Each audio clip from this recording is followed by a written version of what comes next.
বাবা জাহাঙ্গীর আলম লম্বা একটা সময় খেলেছেন বাংলাদেশ দলে। চাচা জুয়েল হোসেন মনাও গায়ে জড়িয়েছিলেন বাংলাদেশের জার্সিটা। যার রক্তেই মিশে আছে ক্রিকেট, সেই জিসান আলম যে বড় ক্রিকেটার হওয়ার লক্ষ্যে ছুটবেন সেটা তো জানা কথাই। বয়স ভিত্তিক দল ঘরোয়া ক্রিকেটে নিজেকে প্রমাণের পর এবার এইচপি ইউনিটের হয়ে বিদেশের মাটিতে আগুন ঝরালেন জিসান।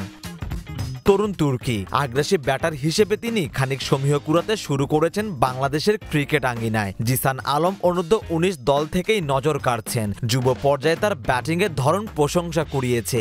এখন তার ডালপালা মেলে বাংলাদেশ জাতীয় দলে জায়গা করে নেওয়ার পালা। সে রাস্তায় যেন রয়েছেন জিসান। বাংলাদেশ হাই পারফরম্যান্স ইউনিটের হয়ে তিনি খেলছেন টপ অ্যান্ড টি-20 সিরিজে। অস্ট্রেলিয়ার মাটিতে পেস বান্ধব উইকেটে দারুণ এক ইনিংস উপহার দিয়েছেন জিসান। ১৩৮.৮৯ স্ট্রাইক রেটে অর্ধশতক হাঁকিয়েছেন এই ডানহাতি ব্যাটার।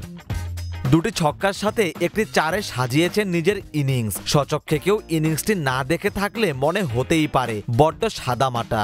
রানের বিচারে সাধারণই বটে, কিন্তু তার প্রয়াস দৃষ্টিগোচর হওয়ার মতোই। তিনি আপ্রাণ চেষ্টা চালিয়েছেন বড় শট খেলবার। প্রতিপক্ষ অস্ট্রেলিয়ান ক্যাপিটাল টেরিটরির বোলারদের ওপর চড়াও হতে চেয়েছেন, কিন্তু পুরোপুরি সফল হতে পারেননি জিসান। ৩৬ বলে ৫০ রানের এই ইনিংস খেলার পথে অতিরিক্ত বাউন্সের মোকাবেলা করতে হয়েছে জিসানকে।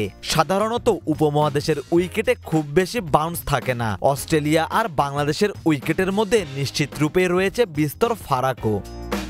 যুব বিশ্বকাপের পর প্রথমবারের মতো জিসান সুযোগ পেয়েছেন প্রতিকূল পরিবেশে খেলার। তাই তো একটি ইনিংস দিয়েই তাকে মূল্যায়ন করবার সময় আসেনি। এমনকি বাংলাদেশ এইচপির হয়ে তিনি প্রথম সফরেই সবকিছু ওলটপালট করে দেবেন সে ভাবনাও অমূলক।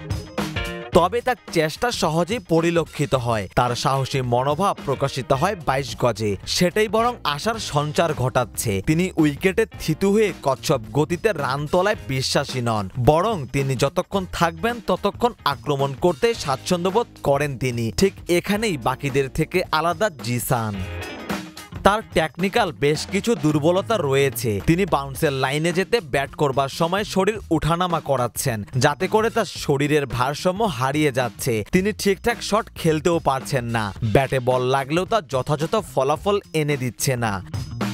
একেবারে শুরুর দিকে রয়েছেন জিসান। ক্যারিয়ারের শুরুর দিকেও তিনি ব্যাটে রান পাচ্ছেন। তা নিশ্চিত রূপেই তাকে আত্মবিশ্বাসী করবে। তবে আত্মতুষ্ট হওয়ার মতো কিছুই এখনো করেননি তিনি। আফতাব আহমেদের পর নির্ভীক একজন ব্যাটার পাওয়া যাবে এই ধারণা করছেন অনেকেই। সে প্রত্যাশা পূরণের জন্য জিসানকেই হতে হবে অগ্রগামী ও পরিশ্রমী।